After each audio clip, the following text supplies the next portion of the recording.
Welcome, thank you very much for tuning in to the Yusuf Rizvi official channel.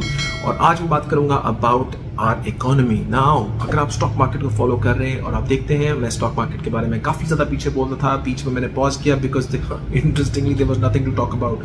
और right now it's is I would say कि any party I don't support any party right now, being political or non-political.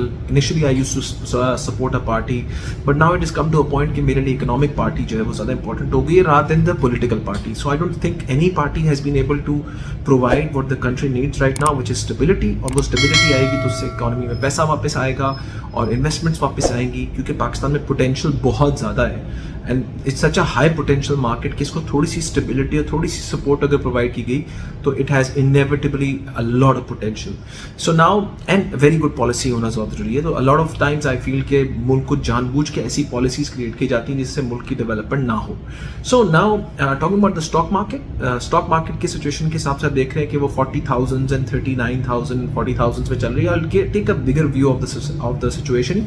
Banks ने बहुत ज़्यादा profit किया, उनको tax भी कर रहे हैं मगर वो फिर भी प्रॉफिट कर रहे हैं. उनको टैक्स करके सुपर टैक्स लगा रहे हैं, वो फिर भी प्रॉफिट कर रहे हैं क्योंकि banks are making a lot of money. Islamic banks ने थोड़ी और चालाकी कर ली है, no offence, but Islamic banks के पास ये बहुत बड़ा एज है कि वो आपको इस्लामिक फाइनेंसिंग की वजह से आपको 14-15% देते हैं और इवेंचुअली वो प्रोजेक्ट्स में भी लगाते हैं, लेकिन वो गवर्नमेंट को भी फाइनेंसिंग देते हैं. अगर आप उनका गवर्नमेंट का पोर्टफोलियो देखें तो वो काफ़ी ज़्यादा गवर्नमेंट को लैंडिंग करते हैं. बेचारे सारे बैंक गवर्नमेंट को लैंडिंग कर रहे हैं क्योंकि गवर्नमेंट लैंडिंग करती है और वो हाई रेट पर उनको रिटर्न मिलता है. वो आपको कम देते हैं, उनका मार्जिन ज़्यादा है. And a lot of these banks have bigger portfolio. You can see now summit bank has now जो भी वापस ठीक हो रहा है, it is being upgraded. I talk about summit bank in another video, but summit bank is also becoming Islamic. So now you have mostly all banks either Islamic हो गए हैं या इस्लामिक के साथ साथ उन्होंने अपना फंडामेंटली एक दूसरा मतलब अपने ओरिजिनल कन्वेंशनल बैंकिंग के साथ इस्लामिक बैंकिंग को प्रमोट करना शुरू कर दिया. उसके अलग ब्रांचेस बना दिए हैं. ये इसी तरह ही हो रहा है जिस तरह आप बाहर के भी होटल्स में जाते थे तो एक जगह पोर्क का सेक्शन होता था, एक जगह हलाल का सेक्शन होता था. अगर आप इस्लामिक मुल्कों में जाते हैं तो वहाँ पोर्क का अलग सेक्शन होता है. अगर आप नॉन इस्लामिक मुल्कों में जाते हैं तो वहाँ पे हलाल फूड का एक अलग सेक्शन होता है. तो इस तरह बैंकों ने अपने आप को डिवाइड करके एक इस्लामिक सेक्शन बना दिया ताकि वो उसको डिवाइड कर सके और लोग कंज्यूमर को अट्रैक्ट कर सके अपने बिजनेस में. So now what has happened is कि जब ये जैसे इकोनॉमी आपकी डेवलप हो रही है, स्टॉक मार्केट में अगर आप देखें तो स्टेट बैंक्स का है इतने हाई मार्जिन के ऊपर जिन कंपनीज की लोन अमाउंट ज़्यादा है उनकी भी प्रॉब्लम नज़र आती है क्योंकि ऑब्वियसली उनको लोन सर्विसिंग ज़्यादा करनी पड़ेगी. अगर एक जिस तरह की भी कंपनी हो, अगर 21% के ऊपर काम कर रही है प्लस उसमें वो दे रही है तो 23, 24, 25% depending on what deal they have वो पे कर रही है. अगर उसने कॉर्पोरेट बॉन्ड इशू किया हुआ है वो सुकूक पे, उस पर भी वो दे रही है. अगर उसने इंटरनल बॉलिंग की भी अपनी कंपनीज में तो फिर भी वो दे रही है. तो वो ये अमाउंट इतनी ज़्यादा हो जाती है कि बहुत से बिजनेसेस को सर्वाइव करना मुश्किल है.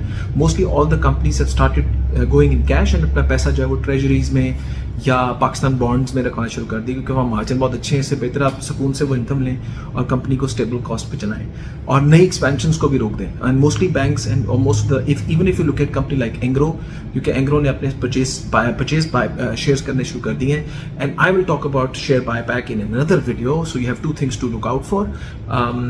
शेयर बायबैक शुरू कर दिए जिसका रीजन क्या है और शेयर बायबैक क्यों होते हैं, कौन कौन सी कंपनी शेयर बायबैक कर रही हैं, उसके ऊपर एक हम कंप्लीटली अलग टॉक अबाउट करेंगे. So now the overall scenario I've discussed, this is why the economy, अभी आपने प्राइसेस लो किए हैं, गवर्नमेंट ने पेट्रोल की प्राइसेस लो कर दिए हैं. सो गवर्नमेंट की पेट्रोल प्राइसेस का रीज़न सिर्फ वो नहीं है जो आप समझ रहे हैं. उसका बड़ा रीज़न एक और है. And again you have to stay tuned. We'll talk about that in another video very soon as well. So a lot of things lined up about the economy, about everything. Things stable होती हैं, economy की currency stable होती है. एक दिन इमरान खान को पकड़ते हैं, currency गिर जाती है. अगले दिन लोगों को लगता है कि हालात बेहतर हो गए हैं. So it's nothing to do with Imran Khan per se only, but it's about the sentiment that the country is being having. और उसकी वजह से पाकिस्तान की जो लैंडिंग की रेटिंग्स हैं वो भी हमारी गिरती जा रही हैं. It's one of the worst in the world. It's unfortunate and but I think again Pakistan is a horse. इसमें बहुत पोटेंशियल है एंड इट्स जस्ट व्हाट थोड़ी सी मैनेजमेंट अगर जो हमारे कंट्रोल करते हैं पोजीशन में, की पोजीशंस में, if they will take those right decisions, not think about themselves and their families but think about the country, तो मेरे ख्याल में will be able to get very big results और उन सबकी फैमिली भी प्रॉस्पर करेंगी. क्योंकि हमें रियलाइज़ करना छोड़ना पड़ेगा एक माइंडसेट जो पाकिस्तान में है कि मेरी फैमिली, मेरे बच्चे, मेरा फ़ायदा क्या है, हमें सोचना पड़ेगा कि अगर मेरे मुल्क का फ़ायदा होगा तो मेरे बच्चों का भी ऑटोमेटिकली फ़ायदा होगा। उनको बाहर की रेजिडेंसी नहीं लेनी पड़ेगी, उनको बाहर के पासपोर्ट्स नहीं लेने पड़ेंगे, and we will all be very very good happy. So thank you very much for tuning in and I will keep you posted. Take care. Pakistan जिंदाबाद।